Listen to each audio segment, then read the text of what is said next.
देखेंगे जैसे कपास है, कपास से कपड़ा बनाया जाता है, गन्ने से शक्कर बनाया जाता है, लकड़ी से कागज बनाया जाता है, चूना पत्थर से सीमेंट बनाया जाता है। तो ये जो सारी चीज़ें हैं, चाहे वह गन्ना हो, चाहे कपास हो, चाहे लकड़ी हो, चाहे चूना पत्थर हो, ये सारी चीज़ें क्या कहलाती हैं? कच्चा माल कहलाती हैं। तो कुछ वस्तुएं ऐसे होते हैं जो मनुष्य के द्वारा भी बनाया जाता है, मनुष्य के द्वारा भी बनाए जाते हैं। और जिसको हम देखेंगे, जब मनुष्य जब काम करके घर में परिवार की सहायता से जो छोटे छोटे वस्तुओं को बनाता है, छोटे औजारों से बनाता है, तो वैसे बनाए हुए वस्तुओं दस्तकारी का काम कहलाता है।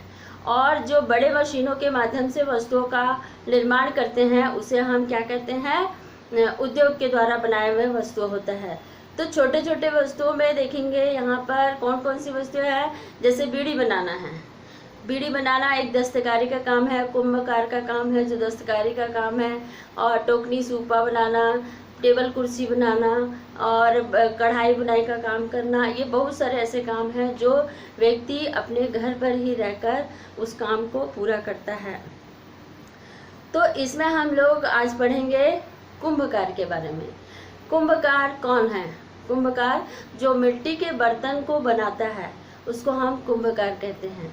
कुंभकार हमारे यहाँ छत्तीसगढ़ में खास करके देखोगे, जो नदी के किनारे बसे हुए लोग होते हैं खास, और वो जो नदियों के द्वारा लाए हुए जो मिट्टी होते हैं, जो जलोढ़ मिट्टी जिसको बोलते हैं, एकदम चिकनी मिट्टी होती है, उस मिट्टी को के द्वारा जिन वस्तुओं का निर्माण करते हैं, चाहे वह घड़े का निर्माण करें, चाहे वह मिट्टी के बर्तन में विभिन्न प्रकार के बर्तनों का निर्माण करें, या फिर कलात्मक वस्तुओं का निर्माण करते हैं, तो ऐसे मिट्टी के बर्तन बनाने वाले को ही हम कुंभकार कहते हैं।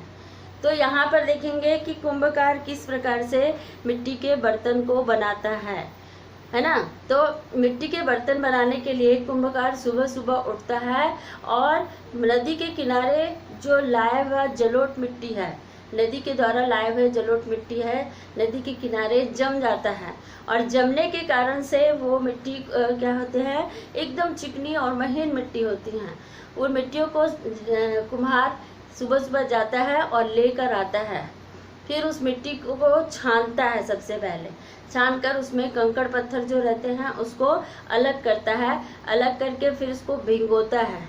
भिंगाने के लिए उसको कम से कम नहीं तो वो जब सुबह भिंगाता है तो शाम तक का, दूसरे दिन सुबह तक का उसको भिंगा कर रखता है। फिर उसे खूब कूट कूट कर सानता है। सानने में मिट्टी जब लसलसा हो जाता है, बहुत लसलसा, जैसे हम लोग रोटी बनाने के लिए आटा सानते हैं, तो आटा सानने के लिए उसको खूब गूंदना पड़ता है। वो गूंद कर उसको क्या करते हैं? लसलसा बना देते हैं, ताकि हमारी रोटी अच्छी नरम बनती है। वैसे ही यहाँ पर मिट्टी को खूब उसको गूंदा जाता है और गूंद कर उसको नरम करके एक यंत्र होता है उनके पास, जिसको हम चाक कहते हैं, बैलगाड़ी के चक्के के जैसे। वे बैलगाड़ी के चक्के के जैसे जो यंत्र होता है चाक, उस पर वो मिट्टी का लोंदा रखता है और अपने हाथ से उसको जिस प्रकार की आकृति देता है वो आकृति बन जाती है। वो आकृति बनने के बाद वो मिट्टी के बर्तन को धीरे से नीचे से ऐसे काटता है धागे से और धीरे से उठाकर धूप में रख देता है। और जब मिट्टी का बर्तन वो धूप आकर वो सूखता है, सूखने के बाद फिर वो क्या करता है? एक बहुत बड़ा आवा जिसको हम भट्ठा बोलते हैं, भट्टी, आवा में फिर उसको पकाने का काम करता है। जैसे देखते हैं ना हम लोग, उदाहरण के लिए ईटा भट्टा, ईंट को बना लेते हैं, फिर ईंट का भट्टा जो होता है उसमें बनाते हैं। उसी प्रकार से ये मिट्टी के बर्तन को भी क्या किया जाता है? आवा में पकाया जाता है। आवा में पकाने के लिए उसको लकड़ी है, छेना है और विभिन्न प्रकार की वस्तुओं का उपयोग करके वो बड़ा सा भट्टा बनाता है, बड़ा सा गड्ढा खोदता है, उस पर पहले लकड़ी और छेना रखता है, फिर बर्तन रखता है, फिर लकड़ी छेना से करके उसको धीरे धीरे रच देता है और आग लगा देता है उसमें। जब आग लगता है तो वो धीरे धीरे 2 दिन में, 1 दिन में मिट्टी का बर्तन पूरा अच्छी तरह से पक जाता है। उसमें पकने के बाद फिर उसको क्या करता है? कुम्हार उसको निकालता है एक एक करके और पानी में डुबाता है। पहले पानी में डुबाने के बाद फिर उसको निकाल कर रखता है और रख कर फिर उसमें रंग रोगन करता है। रंग रोगन मतलब उसको रंगों से सजाता है और सजाकर फिर बाजार में ले जाकर उसको बेचता है। बाजार में बेचने के लिए उसको देखेंगे, जब कुंभकार स्वयं बाजार में ले जाकर उसको बेचता है तो उसको बहुत अधिक प्रॉफिट होता है। और कभी और खास करके देखेंगे इसमें जो थोक व्यापारी जब उनके पास से सामान लेकर जाते हैं तो वही मिट्टी का बर्तन जो 50 रुपये में वो बाजार में बेचता है तो उसको थोक व्यापारी 10 रुपये कम करके देता है और उसे थोक के भाव में लेकर बाजार में वो फुटकर व्यापारियों को ले जाकर देता है।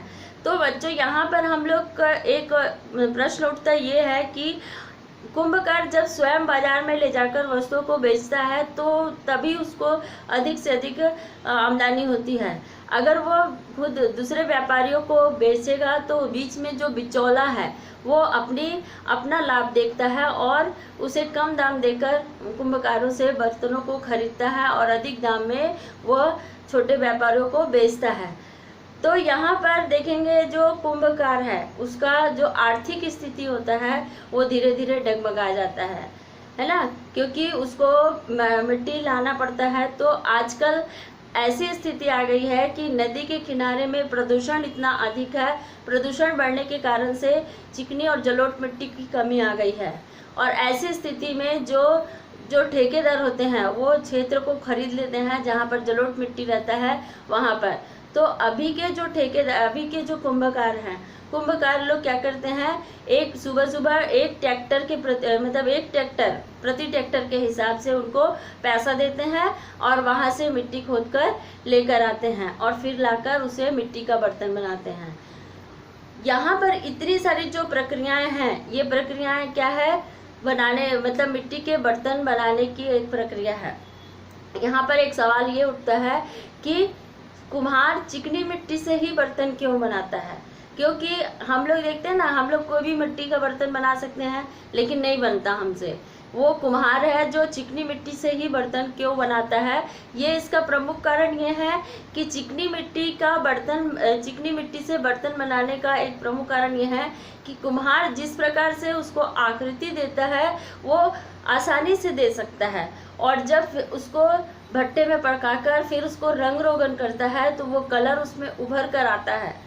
तो ये बाजार में वो बेचता है तो उसको अच्छी कीमत मिलती है, इसलिए वो क्या करता है, कुम्हार उसमें चिकनी मिट्टी से ही बर्तन बनाता है ताकि वो अपने मनपसंद की आकृति उसको दे सके, है ना। इस प्रकार से देखते हैं यहाँ पर आपका जो कुंभकार के बारे में, कच्चे माल के बारे में पढ़े हम लोग कि कुंभकार किस प्रकार से मिट्टी लाता है, किस प्रकार से बर्तन बनाता है, किस प्रकार से उसको पकाता है और फिर रंग रोगन करके उसको बाजार में बेचता है।